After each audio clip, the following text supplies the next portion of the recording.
Welcome to this very special episode of Unscripted with Kriti. This is one of those conversations I've been looking forward to for a very long time. Because as a reader, there's nothing more special than getting to talk to your mind, to the mind behind a book that you love. Joining me from Ireland is an incredible author whose work has not only won awards, but also our hearts. She is the winner of Crime Novel of the Year at the Irish Book Awards, a Sunday Times bestseller, and the brilliant mind behind Strange Sally Diamond. Liz, thank you so much for being here and a warm greeting from all the way from your readers in India. Oh, thank you so much. It's lovely to be here. Thank you. So, I just wanted to ask you that what inspired you to start writing? Oh gosh, I was working in a job I really didn't like very much. It was working on a soap opera, and we had, 4 episodes a week. So it was like kind of making a feature film per week. It was 2 hours of content, 4 half hours. So it was really intense, and I had been doing this. I'd been there for over 10 years. It was just, it was like trying to keep up with the train that's on the tracks to keep up.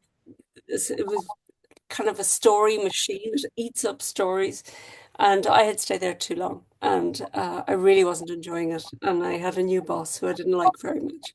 So I decided I'm going to write a book to get out of this. Thinking, that maybe if I wrote a book, I'd be able to take time off, be able to take a couple of months off. I didn't know that the first book was going to be quite so successful. And so with the money I got from that, I was able to take a 2 year leave of absence. And then after that, I kind of had to go back to the job, but it was a different job within the same organization. That wasn't so bad. But I only lasted 5 months back in the job because then I got like translation deals and American deals and film offers and all this kind of stuff. So then I never had to go back. So I'm a full-time writer now and much happier to be my own boss than to have a boss who I don't like.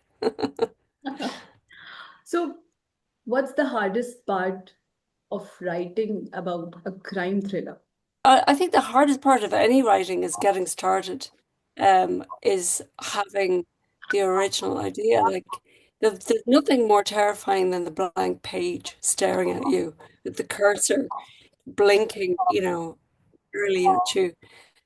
I don't enjoy that very much, but you know, once you start, once you have a first sentence, and I'm always very careful with the first sentence of each book, it always has to have it always has to the first sentence must grab the reader by the throat. So in every case, I have something has just happened, something extraordinary has just happened, and how the main character reacts to it will tell you something about the character. So, in the case of this book, Sally is quoting her father saying, "Put me out with the bins. When I die, put me out with the bins." So, that was kind of where I went from. That was the opening line. And then I had to think, well, I wanted somebody who would actually put a body out with the bins. Because it's the thing I joke about with my husband. I always say, put me out with the bins when I die. I don't care what you do because I'll be dead. And he wants to be cremated and his ashes scattered across a mountain range. And I always think that's very mean of him because the chances are that by the time he dies, I'll be 80 something. And I don't think I'm going to be able to walk across a mountain range to scatter his ashes. So I'm making it very easy on him by saying, put me out with the bins. So yeah, that's where that line came from. And then I thought, okay, what kind of person would put somebody out with the bins? And I realized that she had to be different in some way. And then of course my mind went to the very dark side of why she could be different. What type of research did you go through to make such a deep novels with such deep characters? I mean, be it Sally, be it Peter. Yeah, it's funny. I didn't actually read up on any of the cases. Like a lot of American readers have asked me, is it based on the J.C. Dugard case? And I only looked it up the other day. I'd never heard of it. If anything, it was loosely based on the Joseph Fritzl case. He had kidnapped a young woman in Austria, I think, and kept her for 14 years and had a couple of children with her. But I didn't go back and read that deliberately because I don't want to be influenced too much. So I just made it up. I made up what I thought might be might be the real reaction to a case like that. Obviously, I had seen Room and I had read Room, and I'd seen the film, and yeah, I thought that was very interesting and very well done. But I always was always curious about because I think the woman that Joseph Fritzl kidnapped also wrote a book, but you never hear about the children of those relationships and what happens to them when they grow up and how do they take, how do they process the fact that one of their parents did that? And have they inherited anything from the bad parent? Like, is it nurture or nature that dictates how we behave?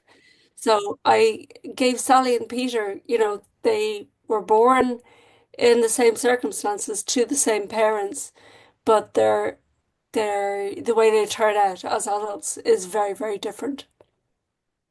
Right. So when I was researching about this podcast, I saw one of your interviews where you told the story of how you named Sally Diamond, actually. I just want you to tell story to our viewers. Oh yeah, I'm a big fan of Lisa Jewell, and I've read nearly all of her books. And when I was trying to come up with a name for this character, who I think she was Ruby, first of all. I love gemstones in a name, ruby or sapphire, or emerald or whatever. But like they're too exotic. I needed sort of an ordinary name. So I I thought I was looking at Lisa Jewell's books on my shelves, and I was kind of going, Jewel, that's a great name. That's a great name. And I thought maybe it's a surname that should be a Jewel. So that's how I came up with Sally Diamond. So I was able to tell Lisa that when we were on stage together in Scotland 2 years ago. So that was great fun. I was interviewed with her. So always meet your heroes. She's fantastic. She's great fun, really nice person, and very welcoming. Yeah, she was lovely. So I was really excited to meet her. And So she read the book. She loved it. nice. Amazing. It's always so amazing to hear from your authors about how they name the main characters of their books. It's very interesting. It's very interesting from a point of view of a reader. Yeah, and in fact, my next book is called The Truth About Ruby Cooper. So I have Ruby in the name. So that's the next book. Yeah. So, have you ever changed a character's name midway through the script? Oh, yeah, I changed names just yesterday. I had a character called Louise, and I changed the name to Lucia because I just think it's a nicer name.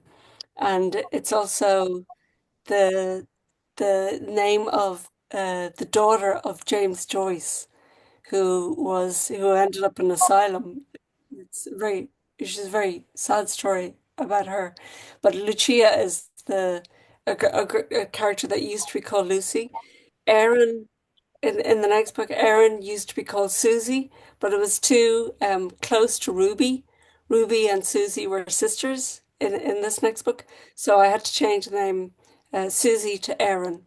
So lots of names get changed all the time, and in fact, in Sally Diamond, uh, Christine was Cynthia right up until the last minute. Sally's aunt, you Yeah, know, her name changed very late in the day. so good to hear about that. Anyway, your book has so many deep characters with so many layers that unfold very slowly in the book. how do you take this character building process? I mean, how do you do it? Well, I suppose before I start with a character, um, I will. I have a sheet where I list certain things like what does she drink? What's her favorite food? What newspaper does she read? What does she do on what does she watch on television? What does she, what kind of clothes does she like? Does she wear a lot of makeup or no makeup? How often does she get her hair done? Like all these kind of things. What way would she vote if she was to vote? Well, who would she vote for? And all of these characteristics I have, and a lot of them for Sally were blank, because I think probably she wouldn't vote. I think she doesn't wear makeup. She doesn't get her hair done. She doesn't, she's a very self-contained person. So um, she only drinks what's in her father's cabinet. She would only drink what her father would drink. So I think she has a whiskey occasionally and a glass of wine sometimes, but that's learned from her father, her adoptive father. She doesn't she the other one of the questions is does she play a musical instrument?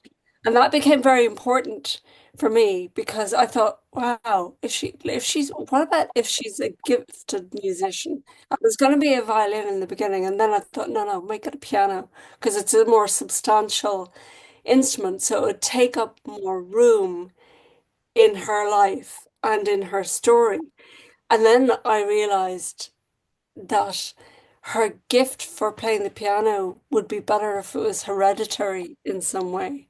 So then I have her birth father.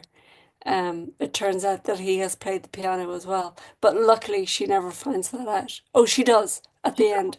She does. She does. She does find out. And that's why she destroys the piano. And God, that moment when Peter came and he saw the piano she was playing, it was such a sad moment for any reader. I mean, it's very heartbreaking. Yeah, yeah, it is. It's a tough book. Um, but I think, at the end, loads of people have asked me, what about a sequel? Like, we can't leave Sally like that. And I think the truth is that no, Sally would not be left like that. The book ends at the beginning of the pandemic.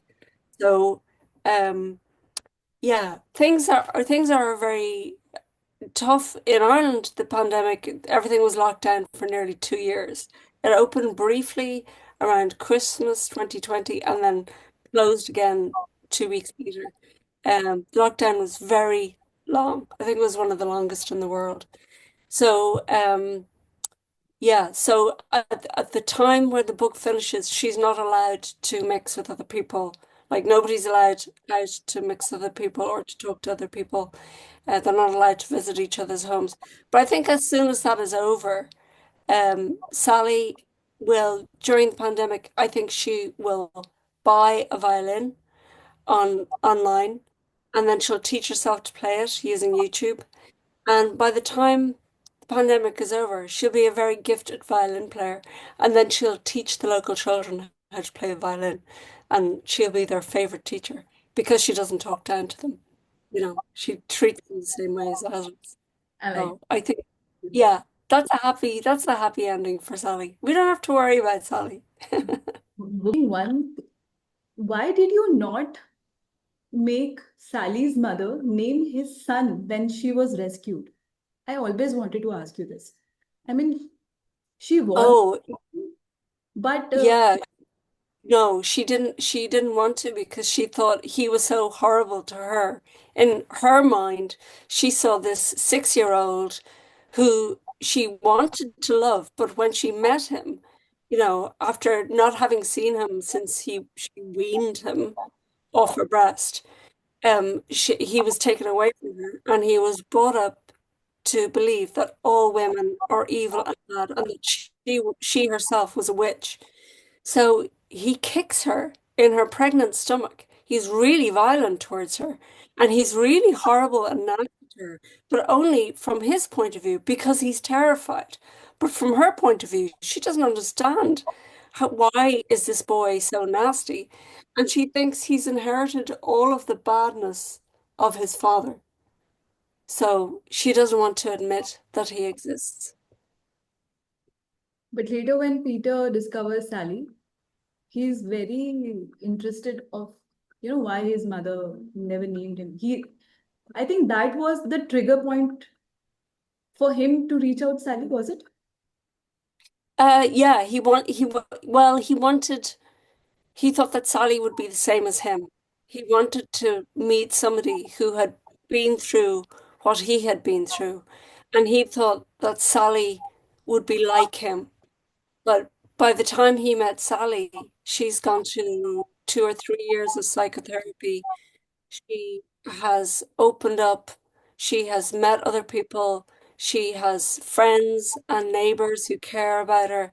And he doesn't have any of that. He has nothing. Because by the time he was an adult, and by the time he was able to kind of go to work and have a regular job, there was no way that he could,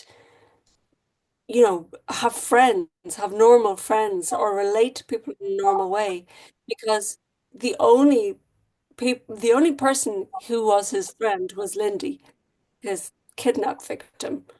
Um, so And his only example of how to be a father and how to be a man was his father. So that's why he ends up not releasing Lindy after his father dies. Um, he could easily release Lindy, but he doesn't want to. And he could easily have saved his father, but he didn't want to. So in some way, although there's no murders in the book, I think he lets his father die deliberately, knowing what he knows then, that his father has lied to him his whole life about this fake disease that he has. And he has no way of, like, first of all, why would he question it? If his father's told him this story his whole life since he was born, well, why would he question it? And uh, yeah, he's much more damaged, I think, than Sally. He's much more of a victim than Sally is. Have you ever felt heavy after writing a scene or a chapter where Well, that scene you were talking about when Peter is in the room with his mother, when he's locked in the room with her, and he's violent towards her, I really did think I had gone too far. And I remember talking to my editor about it because I couldn't sleep that night, and I just thought, like, that's too much. That's going too far. I'm gonna have to tone this down, or like, how am I? And I had to do it in such a way that she would deny having him, that she wouldn't ever admit to having a son. Um, like she clings on to Sally. She refuses to be removed from Sally or to have Sally taken away from her, which is partly why she dies in the end. But uh, he had to be really awful towards her. And in fact, in the American version, it is different because the Americans did want me to tone that down that scene. So in the American version the of that chapter, he he he he falls against her. He falls, but she thinks he pushed her, and she falls on her pregnant belly, and that's what she nearly miscarries, belly, um, but doesn't in the end. So yeah, I had to tone that down for the American uh, version of the book. has the writing ever impacted your personal life? No, like when I close the laptop, I walk away. I don't think too much about the characters or the story. It's only like last night I was going to bed and I was picked up a new book by Louise Handlish, and I was really enjoying it, but I couldn't stop thinking about my own book and the character because I'm very close to the end, and the characters. So like I was reading for about an hour and a half, but I'd say I only read about 4 pages because I kept having to go back to the book. And not because the book isn't good, it's great. And now that I've had time this morning, more reading time, I really love it.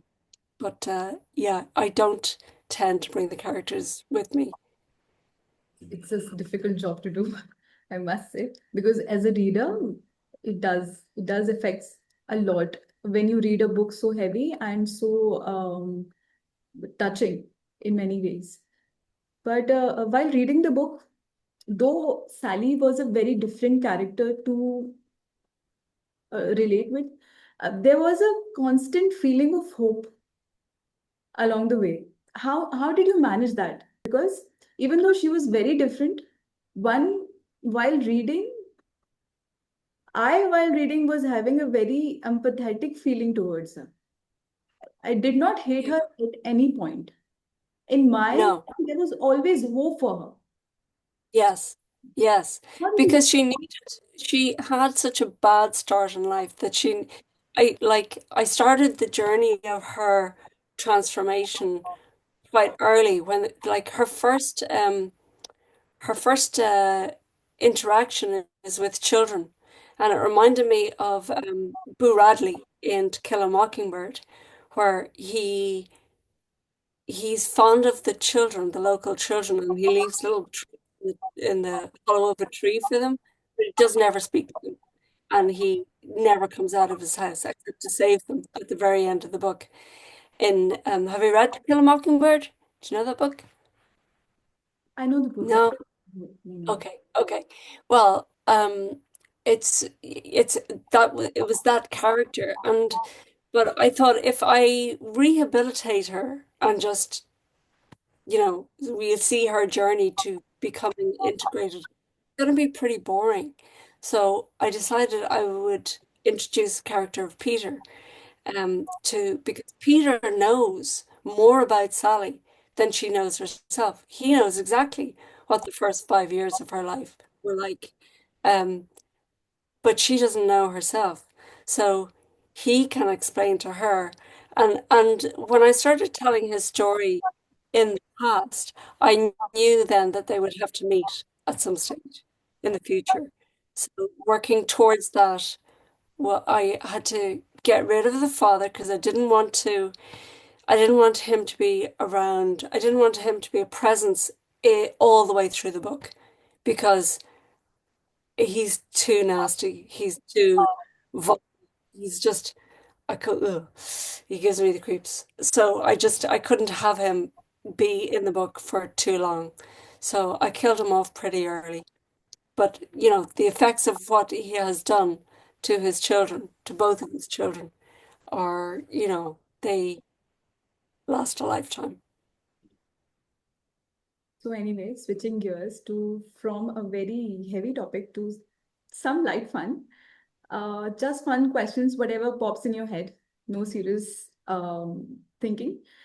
If you could have Okay. dinner with any fictional character, hero or villain, who would it be and why? If I could Have if I dinner. could yeah, have dinner with a fictional character. That's a funny one. Maybe Heathcliff, although I'd be afraid of him. Can I pick one of my own characters? Sure, sure. Because it would probably be Sally or Barney from Unraveling Oliver from my first novel. Um, Barney and Eugene. Yeah, I think Barney from my first novel, from Unraveling Oliver. What was the last book you read that you could not put down? Oh, it's called The Death of Us by Abigail Dean. It's just out, I think, this week or last week. I don't know when it's coming out in India. I'd say around the same time. It's one of the best books I have read this year. It is the best book I've read this year. Right. What's the weirdest Google search you've done in the name of research? Ooh. Well, I had to call the state pathologist and send her some email questions about how decomposed a body would be if it's been in the earth in a shallow grave for 6 months with no covering, and I got some very grisly responses. Oh my. I couldn't put all of the information in the book because it was really too much. So I just put what I needed in the book. That was for Lying in Wait. That was for my second book. Yeah, somebody has been buried for, I think, maybe 10 months, something like that, in a shallow grave in what used to be a pond in their back garden. Okay. What have you learned about human nature from writing crime fiction? Some very dark stuff. I've learned that people fill in the gaps. Readers fill in the gaps. You know, there's lots of readers who say there should be trigger warnings all over this book because there's so much sexual violence in it. And I didn't write any sexual violence. There isn't any sexual violence written in that book. It's implied, it's hinted at, but Sally doesn't describe it, her mother doesn't describe it. It's all implied. So you kind of know that it's happened, but I didn't write it. So readers bring their imagination to the book and they can fill in the gaps. All right, Sally. I mean, so sorry. All right, Liz. Before we wrap up, I have to ask, when is your next book coming? I think it's going to be March 2026 in the UK and Ireland. I don't know if there's a delay before it gets to India. I think the last time they came out around the same time, Sally Diamond. Um, so yeah, I hope around March 2026. Yeah. Okay, great. That was amazing. This brings us to the end of this very special episode. Thank you so much for joining us from your beautiful room filled with books. Office. Oh, office, Thank, very nice office, I must say. Sending you a thank you lot of so love much. to your readers in India and a big community here that loves your book. Oh, thank you so much. I'm delighted that it's so popular in India because there's an Indian character in the book. So, I'm really happy I put her in there. So I'm maybe so there's thankful to Penguin that they sent me this book. And I'm so thankful that, I got this opportunity to do this podcast with you. Thank you so much. thank you. Thank you so much.